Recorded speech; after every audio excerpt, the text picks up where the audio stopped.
Hello, everyone. Welcome to this installment of Poetry Hour Notes from the Field. My name is Marcelo Hernandez Castillo, and I am your Yuba Sutter County Poet Laureate here on this wonderful Wednesday, um, February 8th, I believe. Yes. Uh, Thank you again for streaming in to these monthly series of talks on what's happening in the world of poetry. And again, my continued insistence that poetry isn't dead and that there is an active, burgeoning renaissance happening all around us. So, last time I talked in January, I talked about one of my own poems. And I guess today I wanted to show you kind of maybe something that I'm excited about that's been published recently, that's hot off the presses, and hopefully you might check them out. So, name dropping. I am in the middle of this book here, Judas Goat by Gabrielle Bates, and it's published by Tin House Books, and it just the publication date was just a couple days ago, I believe, or last week. And Gabby Gabriel Gabrielle, sorry, has been really has been a really great poet for a long time, and there were a lot of people really anticipating her first debut book. So this is a first book, and it's making a lot of buzz in the literary circles. So I thought I would start off today's talk with just the first poem to kind of give you a sense of the book to come, and would encourage anyone to go check it out. And the first poem is titled The Dog by Gabrielle Bates. The dog. He didn't. Oh, and that's my dog thinking that I'm talking about another dog. Sorry. He didn't want to tell me. He almost didn't. It was luck, much more than gut, that made me ask. A beer opened an hour earlier than usual. The desire for a conversation. There was no sense of in me, that he was in some sort of aftermath. He said, when I asked, I had a bad day, or I had a weird day. I can't remember. I saw a dog, he said. I was on the train. A man with a dog on a leash. The man ran and made it, but the dog hesitated outside. And the doors closed. No, not on his neck, on the leash, trapping it. The man was inside and the dog was outside on the platform. The button beside the door ringed in light, blinked. The man was shouting now, hitting the button. All else silent. The befuddlement of the dog pulled along, the pace slow until it wasn't. The tunnel the train must pass through leaving the station is a perfectly calibrated, unforgiving fit. The dog had a color and a size I don't know, so it comes to me as legion. Large, small, fur long or short, white or gray. But the man always looks the same. As I held him against me in our kitchen, the moment sharpened my eyes. How easily I could imagine a version of our lives in which he kept all his suffering secret from me. I saw the beer on the counter. I saw myself drink it. When we went to bed, I stared at the back of his head, split between compassion and fury. My nails gently scratching up his arm, up and down, up and down. The blade without which the guillotine is nothing.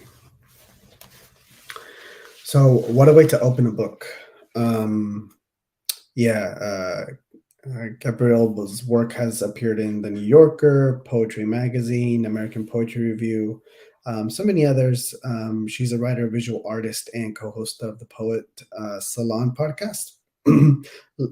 Is originally from Birmingham, Alabama, and now lives in Seattle, Washington. I had the pleasure of meeting her a couple of years ago in Seattle. So I'm excited to get her to sign this book the next time that I see her. And so today, in the 15 or so minutes that I have, I wanted to talk about another book that I was really excited about, that I ended up teaching last year as soon as it dropped, because I knew also that I was anticipating this book for a long time after her first book. This is the book Customs by Solmaz Sharif, who just started a job as a professor at UC Berkeley. So I'm excited that she is now in the area. Maybe it would be a dream if I could have her on. So, or even invite her to the area. Getting my coffee. And so, Customs is Solmaz's second book. I'm sorry. After her first book, Look, it's titled Look, which was wildly successful, not wildly, but just an incredible book that I come back to again and again. And I know a lot of people were really anticipating her second book, Customs. And I'm going to read just one poem from it, but then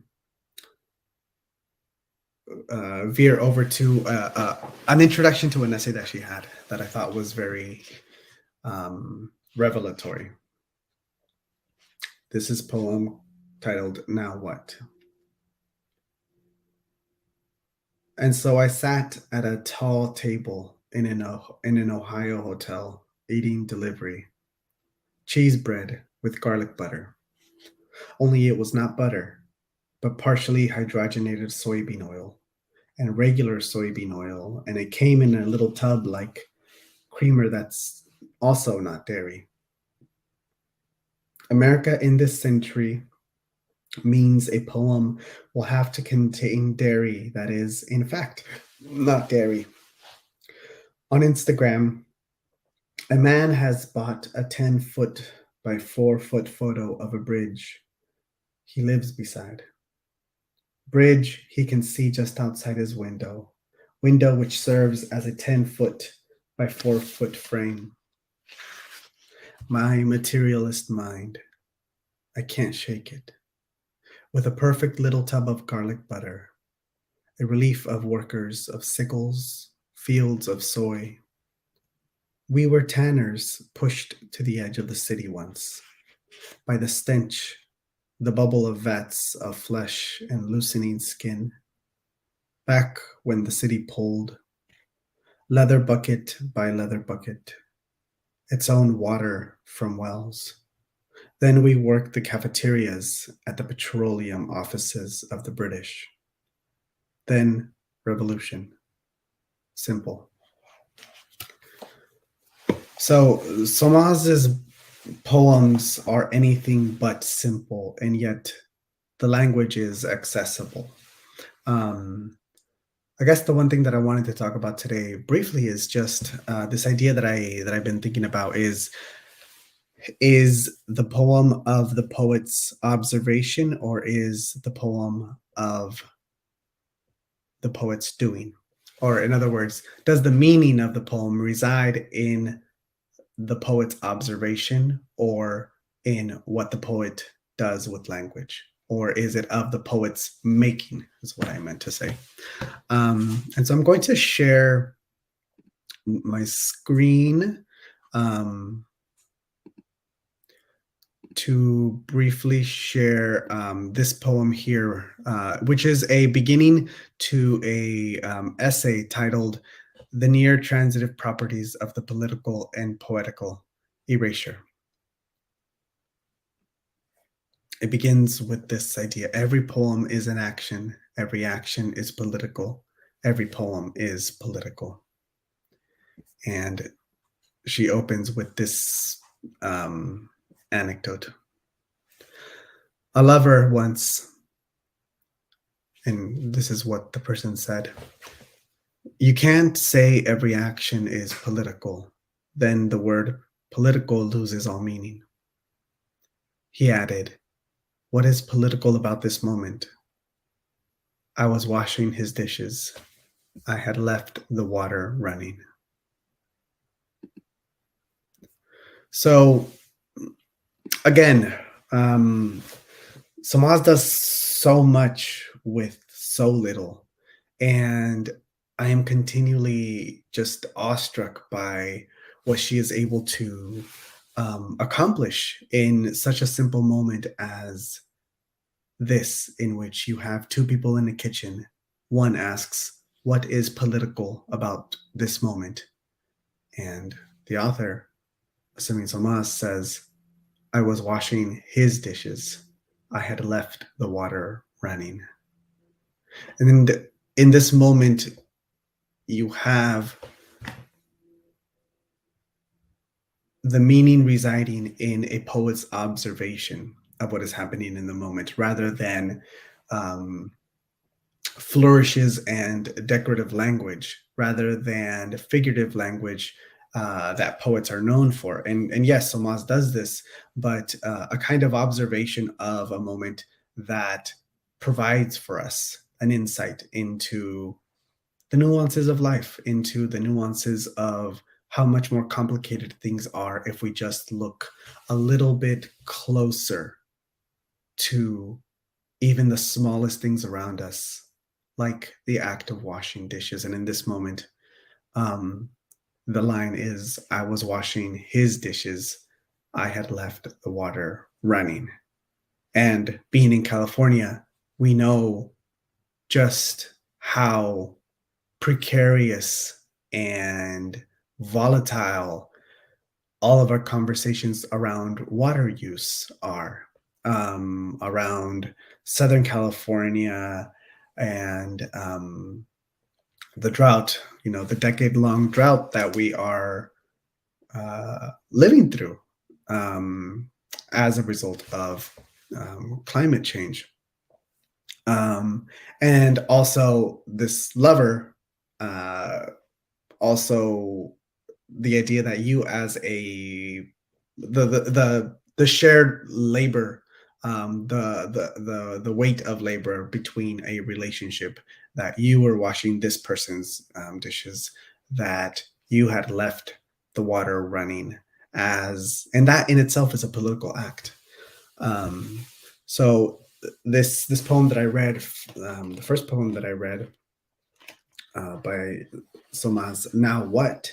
She is meditating on this moment of sitting in a hotel in Ohio and eating cheese bread with garlic butter.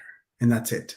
And from that, she is able to meditate on how small of a detail it is that there is this small tub of butter that is not butter, and how simple yet how complicated things can be, how contained they can be, that her family were pushed to the edge of a city by the industry of tanning leather, and then her family working at the cafeterias, at the petroleum offices of the British. Then revolution. Simple. As if anything can be that simple, right? So I've talked again and again, I guess, about some of my students say, and this is more for creative, this is kind of a conversation that happens in creative nonfiction a lot, is, well, what if I don't have an interesting story to tell? What if I don't have something compelling or spectacular, or, that my life didn't have something almost like cinematic, as if in order for a story to have meaning, it has to have some cinematic value to it. And that's incredibly far from the truth, because as we know, any successful artist, any artist, who is a careful observer, any artist who I think is a true artist, is an artist who can take a mundane act and put a life or death stake on it. That they can take a small act like washing the dishes and elevate it to the level of life or death. And in reality, it is life or death. Not just in our relationship with others and the effect that that has on us, but something as simple as our own individual use of water, our own implication in the larger discussion around climate change. And so, for those of you listening who think, I'm a writer, but I don't know what to write about. I'm a writer, but I don't know if I have a story to tell. I think that just means that you're not looking hard enough, or that you're not necessarily thinking just how deep, complicated our lives are. And so I think what is the phrase? An artist worth their salt can see, even can see the entire universe in sitting in front of their desk. That you don't have to have a spectacular kind of story in order for it to be a good story. Yes, it is. It's important to have something to tell, but that something doesn't have to align with the cinematic value that we kind of ascribe to stories. It might be a symptom of our time, but it's what we make of it. It's what we make of our small daily lives. I mentioned in a previous column for the Appeal Democrat about how living in this area, I went to Italy last year, and how living in this area and the valley, the fields, prepared me for understanding the art that I encountered and the landscape that I encountered in other parts of the world, in other parts of the country that I visit. Where I am at home informs how I navigate the world around me. And so every act is political, and every act has an implication, I think, on our larger lives. Again, something as small as washing dishes for somebody else and leaving the water running. It's always a good reminder that there is meaning all around us. So next time you think, I don't know what to write, look at the smallest instance and see that in reality, the universe can exist in that small instance. So again, keeping these sweet and short, or short and sweet. And thank you for tuning in. I hope you have a good rest of your month. I will see you next month with a special guest that I have lined up. So please take a look at that. And please take a look at all of the programming for YubaSutterArts&Culture. They have a lot going on going into this new year. So thank you for tuning in, and I will see you next month.